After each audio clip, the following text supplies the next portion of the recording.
नमस्कार साथियों, आज मैं एक ऐसे विषय पर बात करना चाहता हूं जिसे आम भाषा में हिस्टीरिया कहा जाता है। मॉडर्न मेडिकल साइंस में इसे अधिकतर कन्वर्जन डिसऑर्डर या फंक्शनल न्यूरोलॉजिकल सिम्टम डिसऑर्डर में जाना जाता है। यह एक ऐसी मनोवैज्ञानिक स्थिति है जिसमें व्यक्ति को शारीरिक बीमारी के लक्षण जैसे दिखाई देते हैं, लेकिन जांचों में कोई स्पष्ट शारीरिक कारण नहीं मिलता। हिस्टीरिया एक साइकोसोमेटिक समस्या है। इसका अर्थ है कि समस्या मन में होती है, लेकिन उसका प्रभाव शरीर पर दिखाई पड़ता है।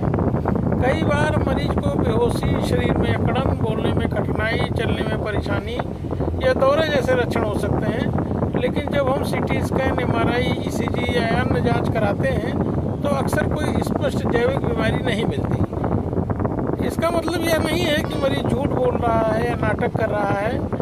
वास्तव में उसका दिमाग मानसिक तनाव को शारीरिक लक्षणों में बदल देता है।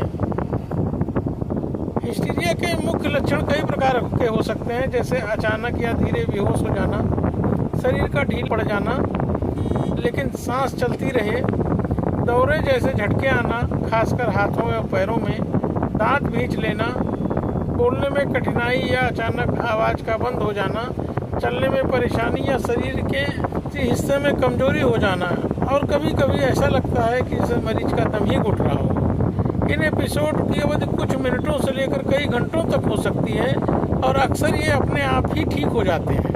हिस्टीरिया की जो पैथोफिजियोलॉजी है वो मुख्यतः मनोवैज्ञानिक और न्यूरोलॉजिकल प्रक्रिया से जुड़ी होती है।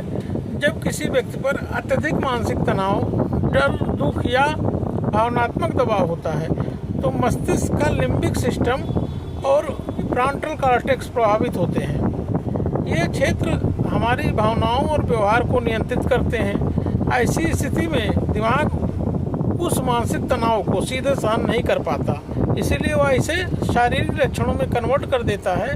इसी कारण इसे कन्वर्जन डिसऑर्डर भी कहा जाता है। इस प्रक्रिया में मस्तिष्क की भावनात्मक प्रोसेसिंग प्रणाली सक्रिय हो जाती है। मोटर और सेंसरी पाथवे अस्थायी रूप से प्रभावित हो सकते हैं, लेकिन इसमें कोई स्थायी संरचनात्मक स्ट्रक्चरल डैमेज नहीं होता। इसीलिए जांच में कोई स्पष्ट ऑर्गेनिक बीमारी नहीं मिलती है। तो इसके प्रेसिपिटेटिंग फैक्टर क्या हैं, मतलब इसको ट्रिगर करने वाले कारण क्या हैं। हिस्टीरिया आमतौर पर किसी मानसिक या सामाजिक तनाव के बाद शुरू होता है।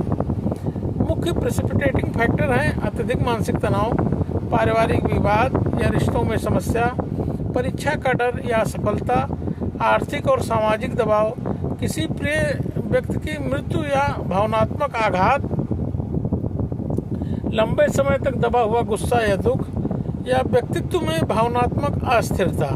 कई बार यह समस्या किशोरावस्था या युवा महिलाओं में अधिक देखी जाती है, हालांकि ये पुरुषों में भी हो सकती है। कुछ चीज़ें इस स्थिति को कम करने में मदद करती हैं, जैसे मरीज को शांत वातावरण देना, आसपास भीड़ या अनावश्यक ध्यान कम करना, किसी भरोसेमंद व्यक्ति की उपस्थिति, भावनात्मक समर्थन या आश्वासन, काउंसलिंग या साइकोथेरेपी, या तनाव कम करने वाली तकनीकें जैसे योग, ध्यान, रिलैक्सेशन एक्सरसाइजेज।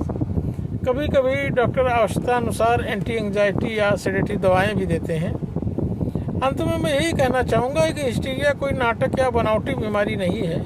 यह वास्तव में एक मनोवैज्ञानिक तनाव की अभिव्यक्ति है जो शरीर के माध्यम में दिखाई देती है।